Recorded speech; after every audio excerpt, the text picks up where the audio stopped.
We often hear about the colossal reigning champion in software architecture, object-oriented programming, or OOP. For decades, it's really defined how we think about code, built on those, solid pillars of classes, objects, and hierarchy. Right. It's the default for so many. Exactly. But when Swift arrived, it didn't just borrow OOP. It seemed to change the core philosophical blueprint. It championed something entirely different: protocol-oriented programming, or POP. And that shift, honestly, is often the hardest hurdle for engineers moving into modern Swift. They're really used to asking, what is this object? Swift forces you to ask, what can this object do? It's a subtle but profound change in perspective. Absolutely. So for you, the curious learner listening in, this deep dive is your shortcut. We want to go beyond just definitions. We're unpacking exactly why POP seems to provide superior safety and flexibility. And we'll detail the core building blocks, from memory management right down to method execution that make modern Swift architecture what it is. Sounds good. So our mission today is pretty clear. We're synthesizing a comprehensive stack of sources comparing these OOP and POP principles. Yeah, we'll dive deep into data structures like structs and classes, unpack those access control strategies, especially for framework builders, and analyze the low-level kind of mechanical way Swift executes your code, right down to method dispatch performance. Okay, that sounds like quite a journey from high-level philosophy right down to the nuts and bolts. Let's start at the beginning then. If OOP is all about objects and inheritance, what exactly is protocol-oriented programming, POP, and how does it fundamentally shift our focus away from that traditional hierarchy? Well, fundamentally, POP is the programming paradigm where protocols aren't just secondary contracts, they are the primary tool. They're the main way you define interfaces, requirements, and crucially, behavior in Swift. They really dictate capability. Okay, so if I'm building, say, a classic application in Java or C++ Ag, I might define a base animal class, right? And then a dog and a cat inherit from it. That's very vertical, a hierarchy. Correct. And the main focus shift in POP is immediate. Traditional OOP focuses on objects and their hierarchy. That classic is a relationship. Right. A dog is an animal. Exactly. POP shifts the focus to protocols and behavior, the can-do relationship.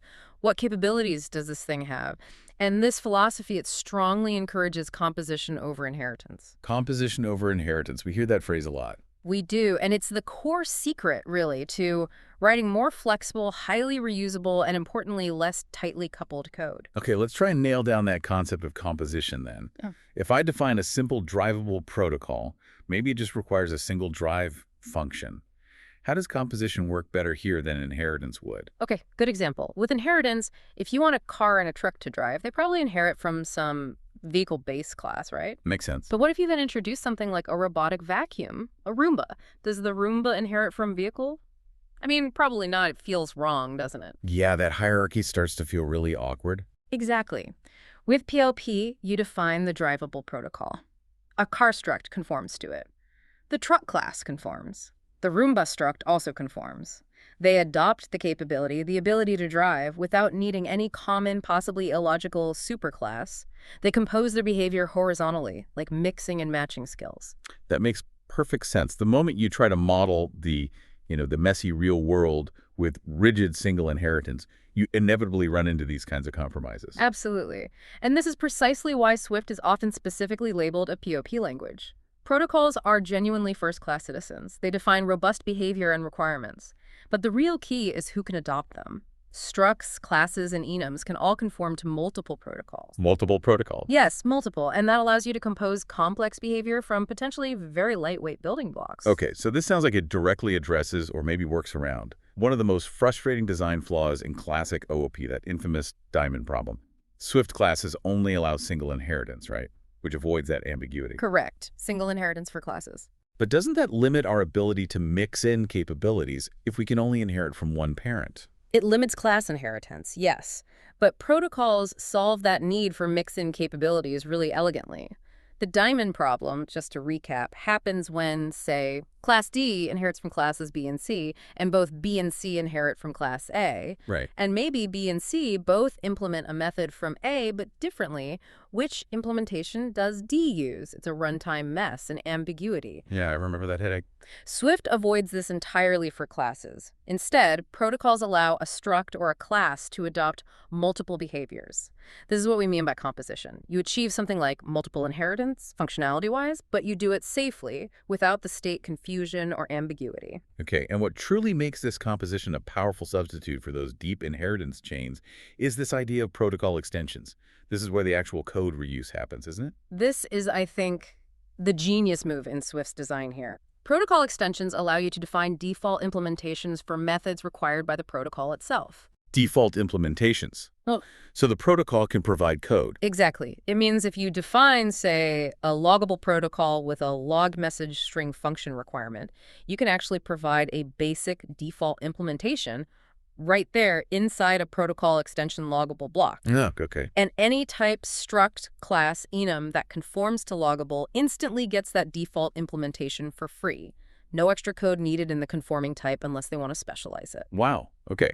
So it's essentially giving a shared ability, like logging, across completely unrelated types without forcing them into a single parent class hierarchy. Precisely. So if I have a network manager class, a user struct, and maybe an app configuration enum, and they all need some basic logging. They all just adopt loggable. Boom, they get the default behavior. Or if one of them needs very specific different logging, it just provides its own implementation overriding the default. It feels like horizontal code reuse, spreading capabilities sideways, rather than that rigid vertical inheritance. That's a great way to put it. And it's far safer and much more maintainable than deep vertical inheritance. This leads directly to the strategic advantages we kept seeing in the source material. POP promotes composition over inheritance, which naturally reduces coupling between your components. Less brittle code. Yes. It works beautifully with value types like structs and enums, leading to safer, more predictable code, which we'll get into. And because behavior is decoupled from concrete types, it significantly improves the testability of your code. How so? Well, you can test the behavior defined in the protocol extension itself, perhaps using a dummy conforming type, independently of the complex production types that will eventually use it. Okay, so while POP is clearly the guiding star, the main philosophy, Swift is pragmatic. It's not strictly a POP-only language. It definitely incorporates and modifies the foundational concepts of OOP where they still make sense. Exactly. You can't just throw everything out. Classes remain absolutely essential for certain things, like anything requiring shared, mutable state across different parts of your app, or, very practically, for interacting with older Objective-C frameworks. Right, that interoperability is key. So we need to understand how the traditional 4 pillars of AOP encapsulation, abstraction, inheritance, polymorphism hold up within Swift's more modern POP-inflected architecture. Let's start with the basics: classes, objects, and inheritance. Okay. Swift classes are still your blueprints for objects. They support all the familiar features: properties to hold data, methods for behavior, initializers to set things up, subclassing for specialization, and extensions to add functionality later. And crucially, They are reference types. This is fundamental. When you create a class instance, it's allocated on the heap a shared memory area. And when you pass a class instance around, you're just passing a reference, like a pointer, to that single instance on the heap. multiple variables can point to the exact same object in memory. Correct. Objects are simply the instances created from those class blueprints. And inheritance still provides that vertical code reuse. Think of a custom view controller inheriting a ton of functionality from the system's UI view controller. But you're saying that vertical inheritance chain is now more the exception, maybe used for those system components or specific cases like UI frameworks, not the default path for modeling general business logic anymore. Generally, yes. The Swift philosophy pushes you towards composition first. Inheritance is a tool, but not the only tool, and often not the best one for general modeling. Okay, moving to the first pillar, encapsulation, hiding internal details. Right. Restricting direct access to properties or methods to protect the object's internal state, ensuring data integrity. Swift achieves this with a surprisingly nuanced set of access control keywords, much more granular than just public-private. This seems like a major area of strategic importance, especially, as you mentioned, for anyone building reusable frameworks or libraries for others to use. We know the 5 levels: private, file private, internal, public, and open. Let's focus on the distinction between the default, internal, and those levels for exposing things outside your module, public and open. Good call. Internal is the default, simple enough. accessible anywhere within the same module, meaning your app or your framework project. Once you need to expose something outside that module, you have to choose public or open. Both make the entity accessible from another module, like an app using your framework. The crucial strategic distinction lies in subclassing and overriding. Okay. What's the difference there? Public is designed for exposing a stable API that you don't want users of your framework to modify internally. Marking a class or method public allows external access, but it prevents anyone outside your module from subclassing that class or overriding that method. You guarantee your core logic remains intact. So if I create, say, a network client class in my framework, and I want everyone to be able to use it, but I absolutely do not want them messing with my internal request logic by subclassing or overriding. I mark the class and maybe its core method's public. Precisely. You're saying, use this, but don't change its fundamental nature. If, however, you create something like a complex UI component, maybe a custom-based view controller that you intend for downstream developers to customize fully, maybe they need to add their own lifecycle hooks or specific drawing logic, you mark it as open. Open sounds much more, well, open. It is. Open is the most permissive level. It explicitly grants permission for subclassing the class and overriding its methods, even from outside the defining module. It's a core design decision. Choosing open signals a commitment to supporting that customization point, which makes your public API contract much more flexible, but potentially harder to evolve later without breaking users' customizations. That distinction alone elevates encapsulation from just hiding variables to a really strategic API design choice. Okay, let's move to polymorphism. Yeah. The idea that types can take many forms, respond to the same message differently. Right. Polymorphism allows one interface, one way of interacting, to handle different underlying data types. We see three key types in Swift. The first is straightforward. Compile time polymorphism, which is really just method overloading. Same function name, different parameters. Exactly. You create multiple functions with the same name, but different parameter lists, different number or types of parameters. The compiler figures out exactly which one to call before runtime based on the arguments you provide. It's very fast because the decision is made early. Okay. Then the classic OOP version. That's runtime polymorphism, achieved through class inheritance and the override keyword. When you have a variable typed as a superclass, but it actually holds an instance of a subclass. Like let my view, UI view my custom button. Perfect example. If you then call a method on myView that myCustomButton has overridden, the decision of which implementation to execute the UIView one or the myCustomButton one isn't made until the program is actually running. It depends on the actual object type at that moment. Hence, runtime polymorphism. Correct. And the third flavor, which is arguably the most Swift idiomatic and powerful, is protocol-based polymorphism. Using a protocol as a type. Exactly. If you declare a variable or parameter like letAction, drivable, you can assign any type that conforms to the drivable protocol to it, whether it's a struct, a class, or even an enum. They can all be treated interchangeably based on the capabilities defined by that protocol. This gives you runtime flexibility and polymorphism without leading a shared base class. Very cool. Finally, the fourth pillar, abstraction. Hiding the complex implementation details, exposing only what's essential. Swift notably lacks an abstract keyword like you might find in Java or C#. And that absence feels very intentional. The preferred idiomatic way to achieve abstraction in Swift is, fittingly, using protocols. Protocols are pure abstraction by their very nature. They define the requirements, the what, without providing any implementation details, the how. They cleanly separate the interface contract from the concrete types that fulfill it. But the sources also mention a kind of workaround maybe for developers coming from more traditional OOP backgrounds, using fatal error in a base class. Yes. That's a pattern you sometimes see. You define a base class and a method you want subclasses to implement, say, func required calculation. Inside that base class method, you simply put fatal error. Subclasses must override this method. Ouch! So it crashes if they don't override it. Immediately. It forces any subclass to provide its own override implementation. Otherwise, the program halts the moment that method is called on a subclass instance that hasn't overridden it. It effectively mimics an abstract method contract, but with a rather abrupt enforcement mechanism. Seems a bit heavy-handed. Strategically, why is the protocol-based approach still considered superior and more idiomatic to Swift's POP philosophy? Primarily because the fatal error approach still locks you into that rigid class hierarchy. It forces you to use reference types, classes, for your abstraction layer. Ah, so structs and enums can't participate. Correct. They can't inherit from classes. The protocol approach, however, is far more flexible. It allows composition types can conform to multiple protocols, and critically, it works harmoniously with value semantics, which, as we're about to discuss, is absolutely key to achieving safety and performance in Swift. Using protocols for abstraction keeps your options open. Okay, this feels like we're hitting the bedrock of Swift's unique approach to safety. The fundamental difference between structs and classes isn't just syntax sugar. It's about how they handle memory, how they handle copying, and that has huge implications for application stability, predictability, and especially thread safety. Absolutely. This is arguably the most important distinction to internalize when working with Swift effectively. So we have our three primary ways to structure data: structs, classes, and enums. The key separation, as you said, is their semantics, how they behave when assigned or passed around. Let's break it down. Structs and enums are both value types. When you create them, they're typically stored right on the stack, a very fast, efficient memory region.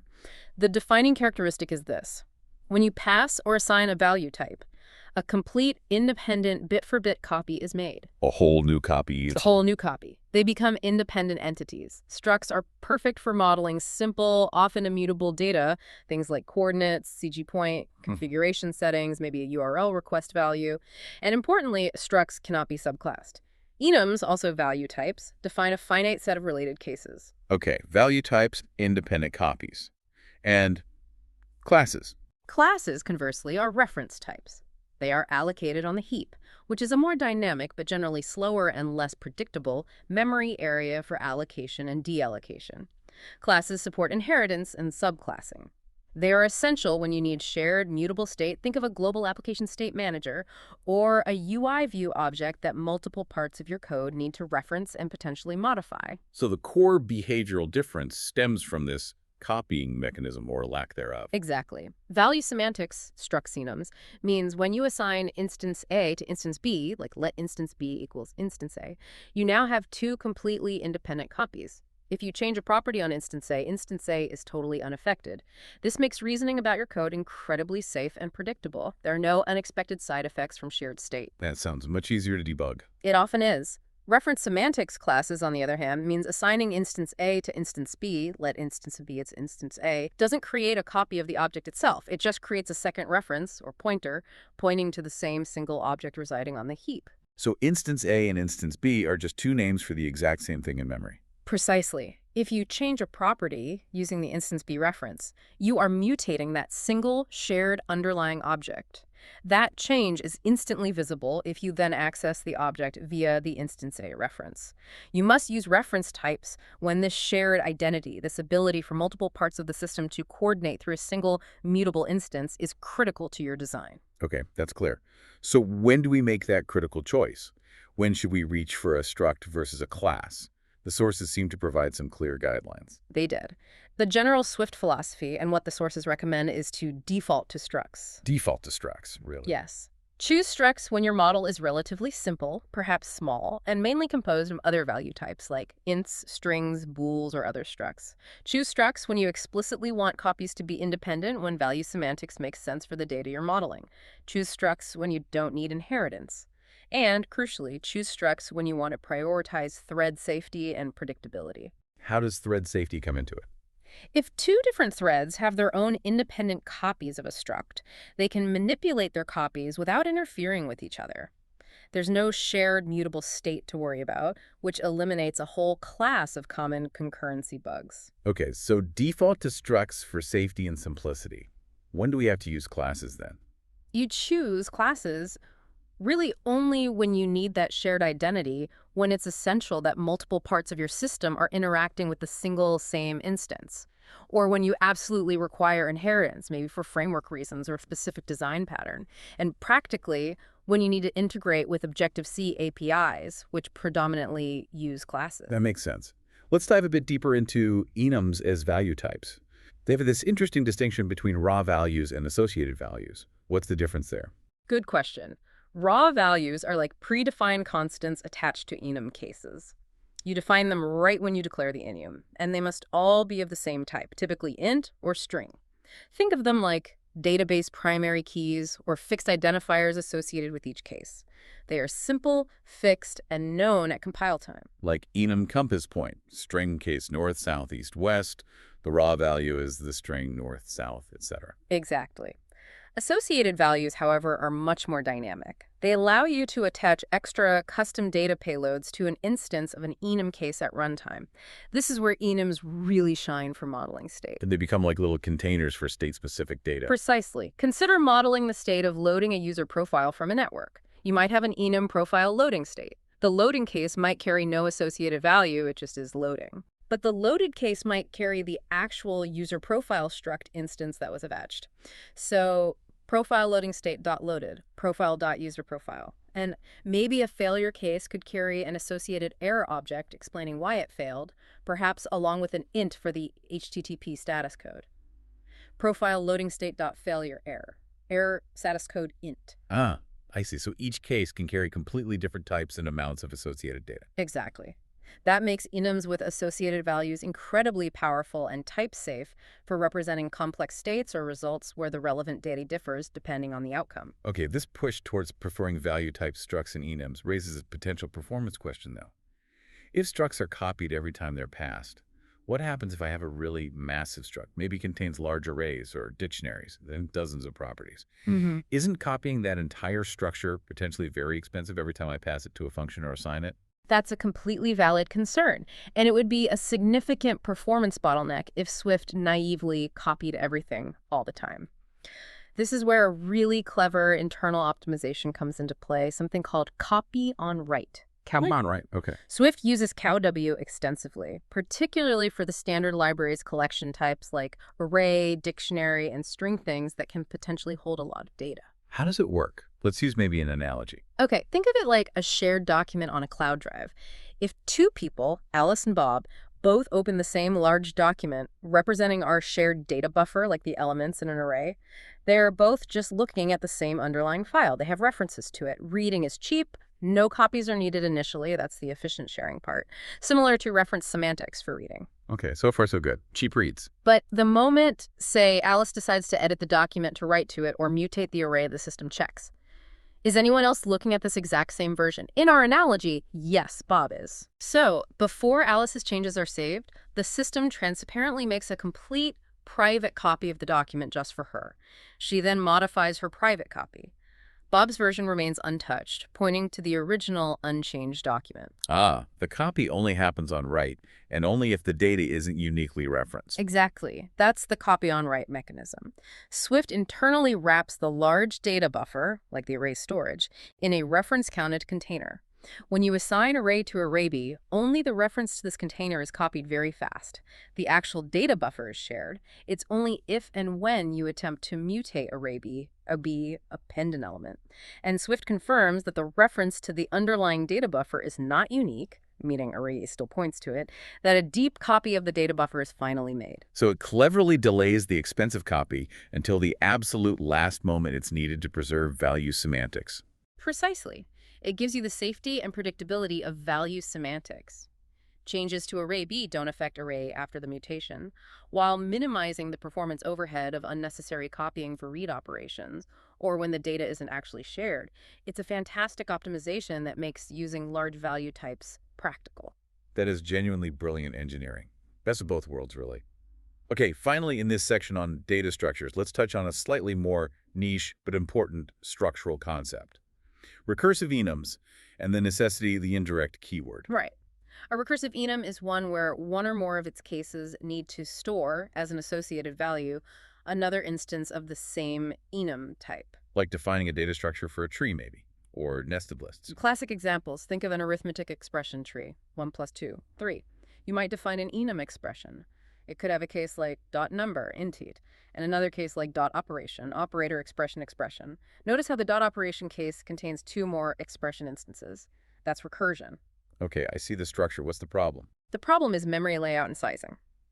Value types, like enums, need to have a fixed, known size at compile time so the compiler knows how much space to allocate for them, usually on the stack. Right. But if an enum case contains an instance of itself, how big is it? If an expression can contain another expression, which can contain another, The size seems potentially infinite, like those nested Russian dolls. The compiler can't determine a finite size. Ah, the compiler gets stuck in a loop trying to calculate the size? Exactly. The solution is the indirect keyword.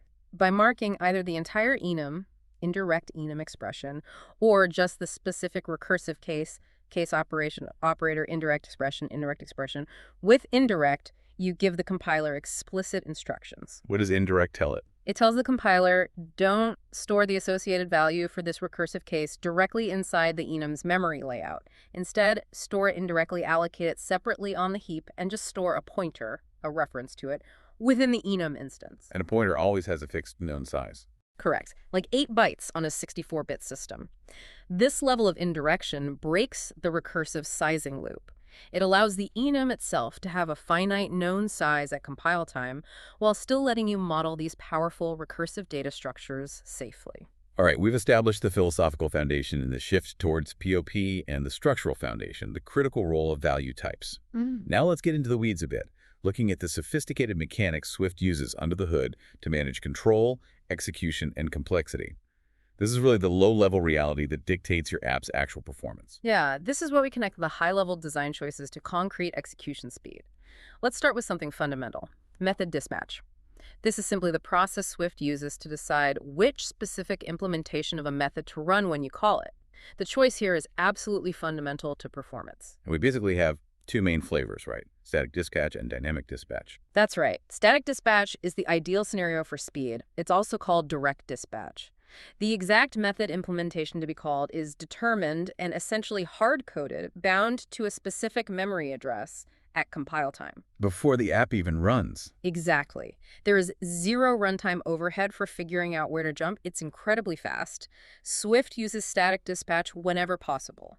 For functions defined in value types, structs and enums, for methods marked private or file private, for static methods on types, and importantly, for any method or entire class explicitly marked with the final keyword. Because final guarantees it can't be overridden, so the compiler knows the implementation won't change. Precisely. And then there's the more flexible but inherently slower alternative, dynamic dispatch. Okay, when is dynamic dispatch needed? Dynamic dispatch is necessary whenever a method can be overridden by a subclass. This typically applies to non-final methods and classes. Because a variable typed as a superclass might actually hold an instance of any number of its subclasses at runtime, the decision about which specific implementation to execute must be deferred until runtime. The system has to figure it out on the fly. Right. To handle this, Swift uses a mechanism often called virtual tables, or V-tables, for classes.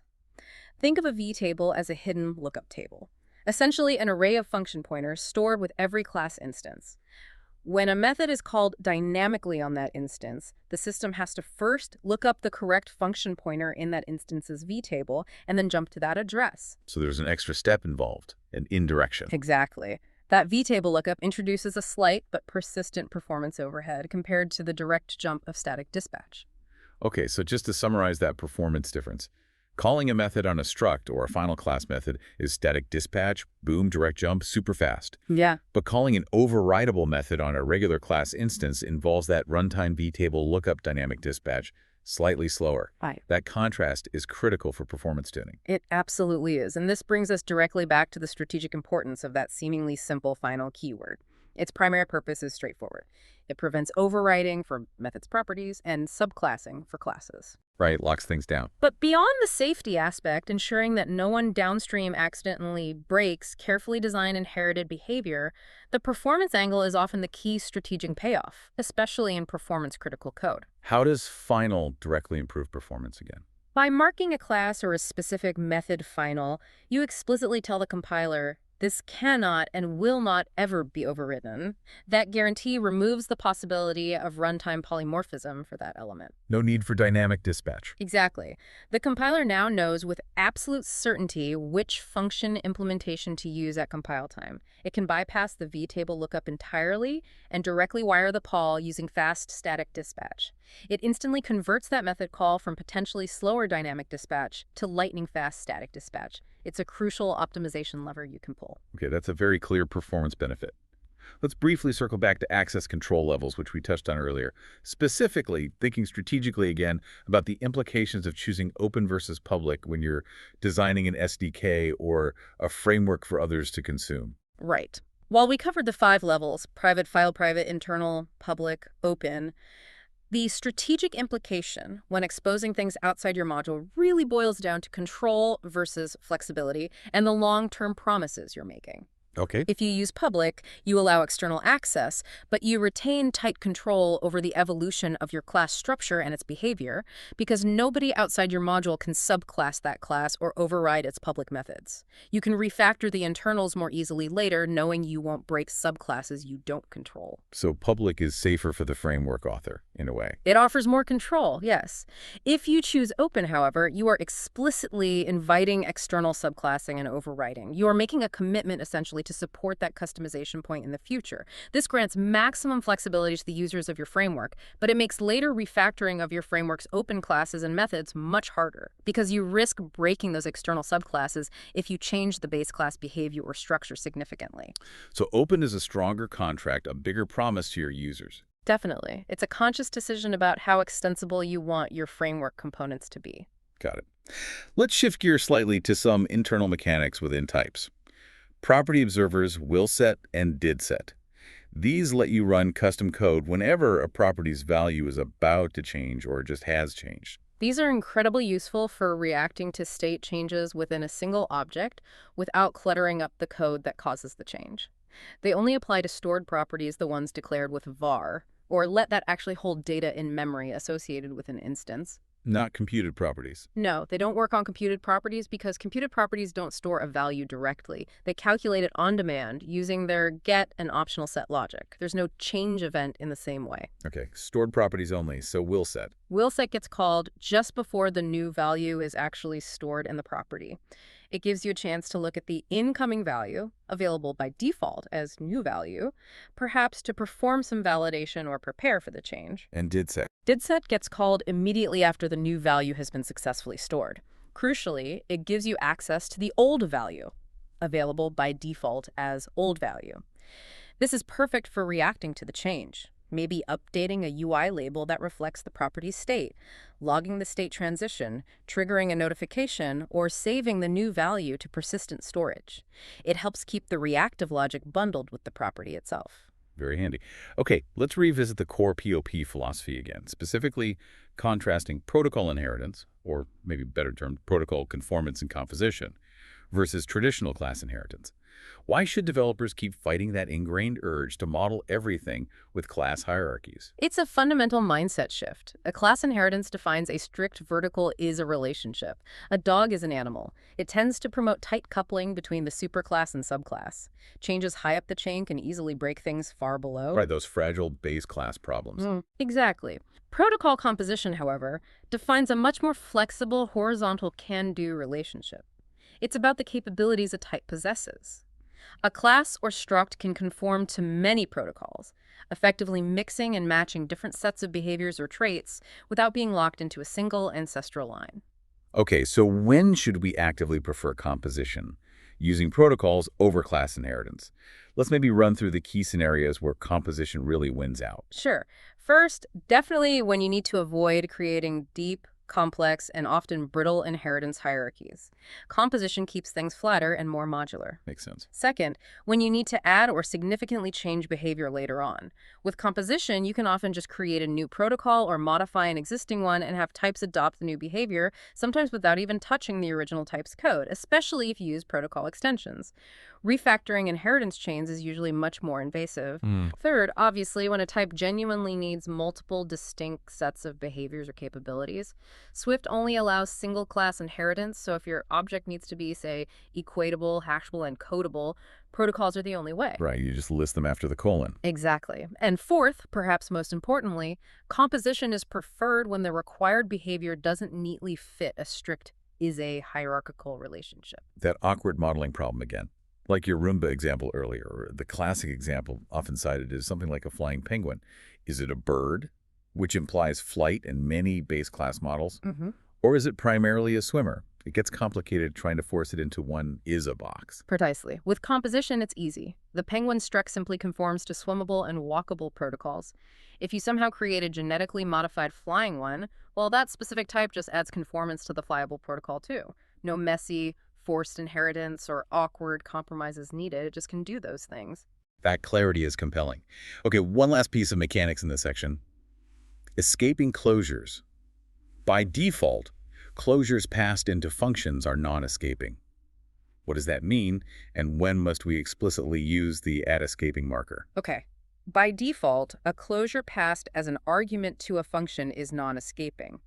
This means the compiler guarantees that the closure will finish executing before the function it was passed into returns. The closure's lifetime is strictly contained within the function call. It doesn't live on after the function finishes. Correct. We need to use the @escaping keyword to mark a closure parameter when the closure needs to potentially escape the function's immediate scope and be executed later after the function has already returned. When does that typically happen? Two main situations, really. First, if the function stores the closure somewhere, like assigning it to a property of a class instance so it can be called at some later time, the closure needs to persist beyond the function call. Okay, stored for later use. Second, and probably the most common case you'll encounter, is when the closure is executed asynchronously. Think about network requests.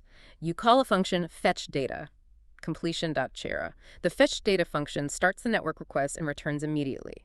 The completion handler closure you passed in, however, won't actually run until the network request finishes, which could be seconds or minutes later, long after fetchData returned. That completion handler must be marked @escaping. Because it outlives the function that received it. Exactly.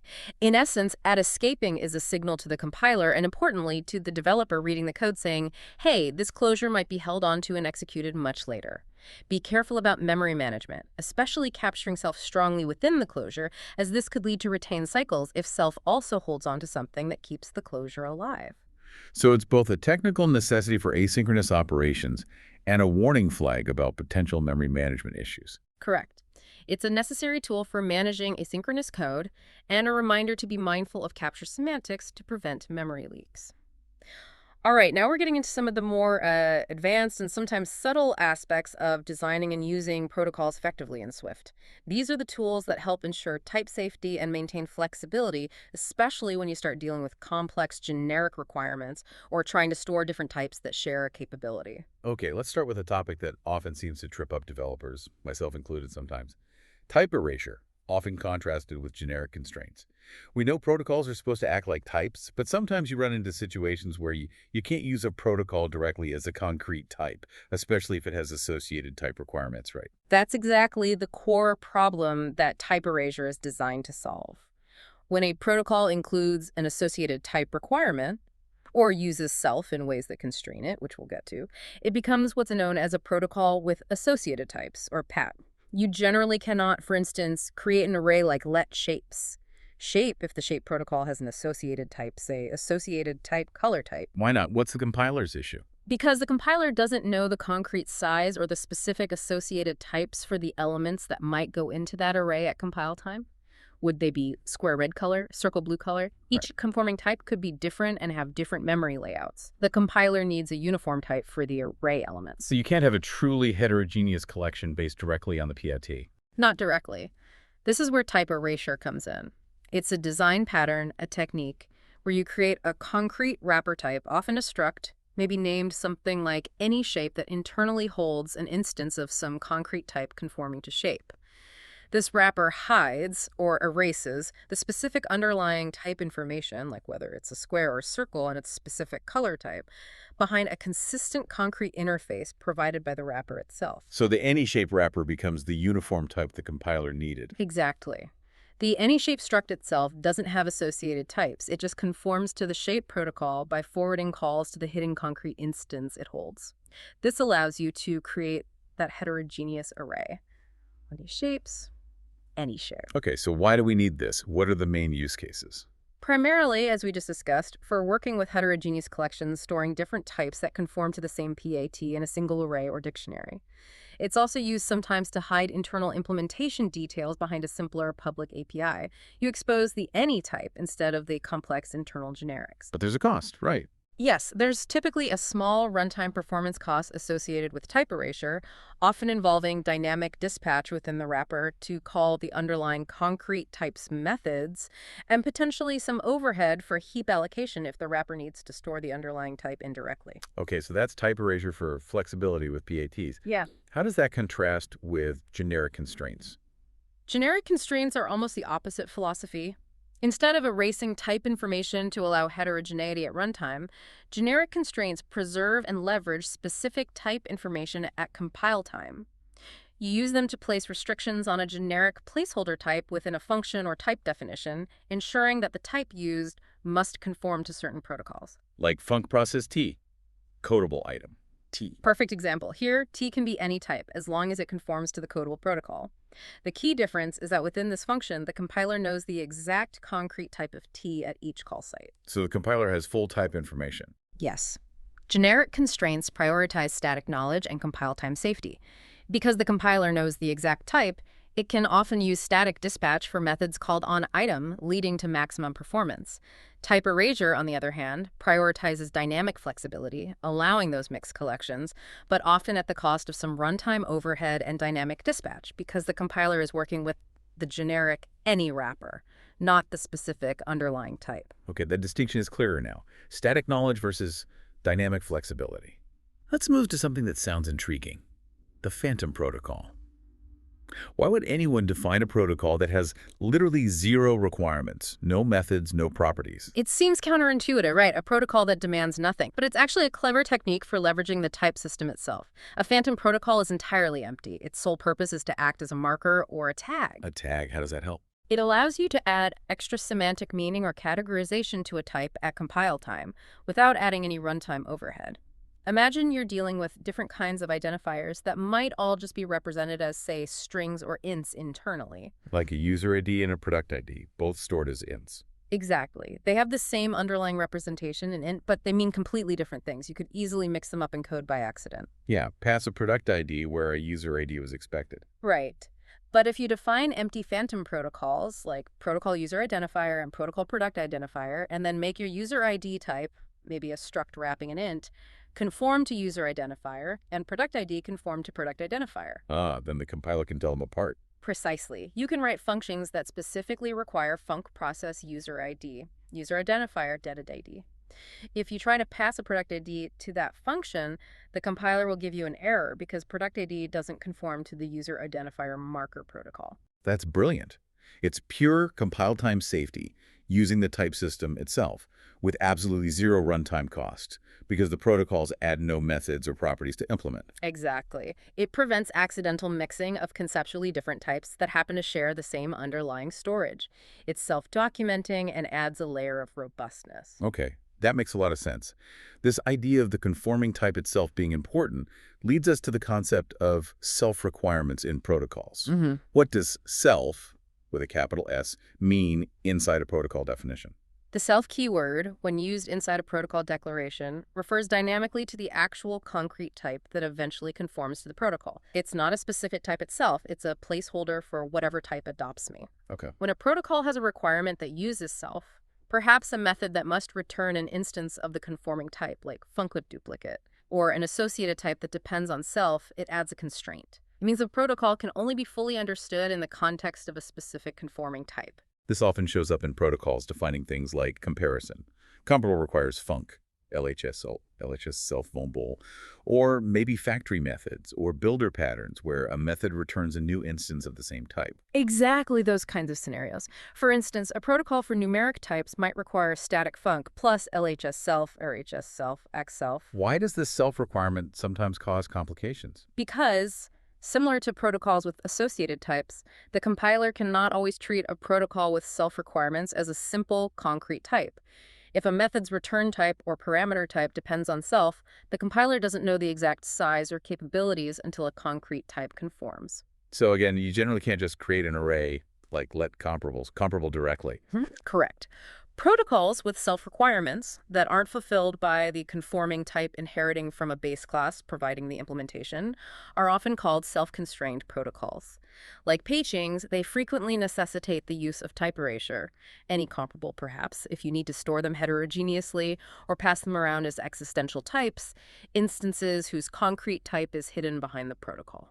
Okay, so self-requirements add power, but can limit how you use the protocol as a standalone type without resorting to type erasure.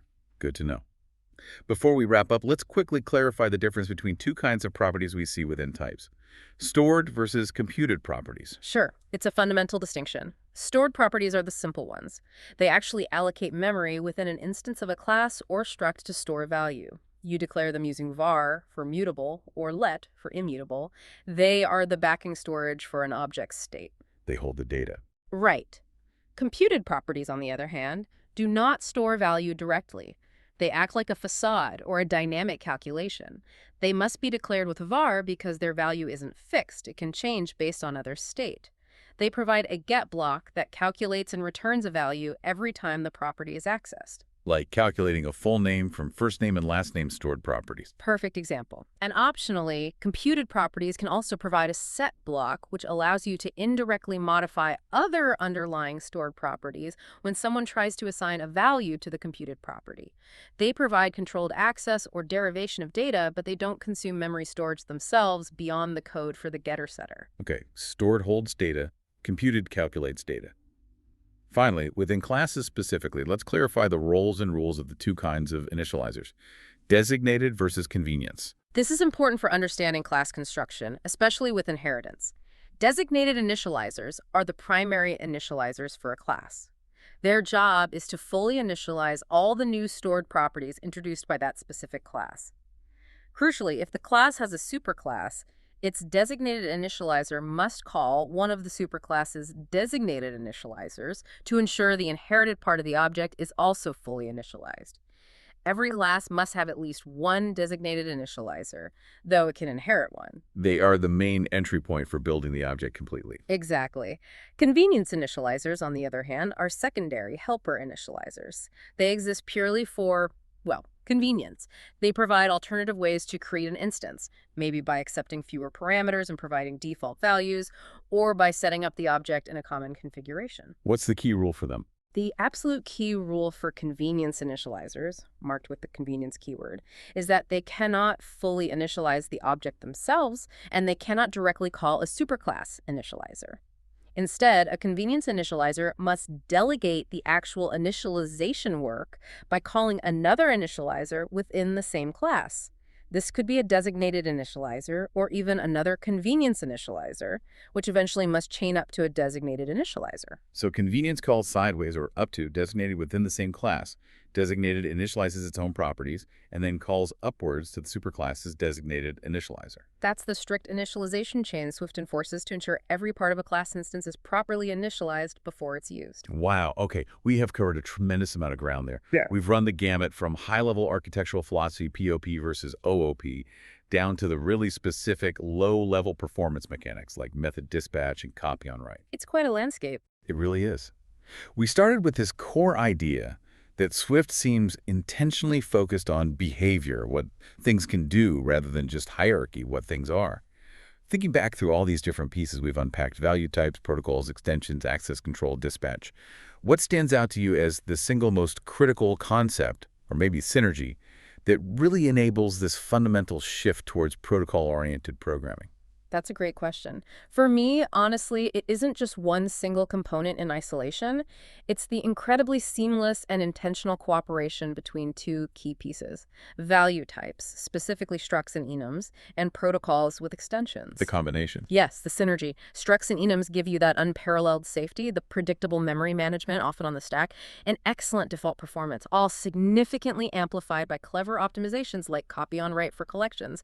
They make reasoning about state so much easier. The safety foundation. Exactly. And then protocols provide the wonderfully flexible, composable mechanism to define and share capabilities, the behavior across these safe value types, even if they have no other relationship. And protocol extensions let you provide default implementations for that behavior, enabling powerful code reuse without the baggage of class inheritance. So it's that synergy, the inherent safety and predictability of value types combined with the flexible compositional power of protocols, That combination is the definition of modern Swift architecture. I think so. It really shows that Swift's designers deliberately built its foundation to minimize the complexities, the boilerplate, and frankly, the common bugs often associated with over-reliance on reference types and deep, rigid class hierarchies that plagued many older OOP paradigms. It empowers you, the developer, with the toolset prioritizing clarity, safety, and performance. Indeed. Which leaves us with a final provocative thought for you, the listener, something that ties performance directly back to these design philosophies we've discussed. We talked quite a bit about how Swift prioritizes static dispatch for raw speed whenever possibly can, leveraging the final keyword, using value types, employing protocol extensions where the compiler knows the concrete type. Dynamic dispatch is necessary for runtime flexibility, particularly with class inheritance and type erasure, but it always incurs that small runtime lookup cost. Right. The compiler needs to know exactly what code it's calling at compile time to avoid those runtime lookups and get maximum speed. So here's the challenge. Considering that inherent cost of dynamic runtime decisions, how might you, in your own projects, restructure a large, complex part of your application? Maybe it's API endpoints, which often end up as complex classes managing network requests, data parsing, and persistence. How could you restructure that layer to maximize static dispatch performance without sacrificing the necessary flexibility those endpoints require? That's tricky. Think about where you could potentially introduce more lightweight, perhaps even final structs that conform to specific protocols internally within that API layer. Could you push more of the complex logic and variations into the composition of these value types and their protocol conformances, rather than keeping all the complexity and potential for overrides trapped solely within a large, mutable, potentially inherited class structure? That strategic optimization, finding the balance between compile time certainty and runtime flexibility, is where thoughtful software engineering really meets tangible performance gains.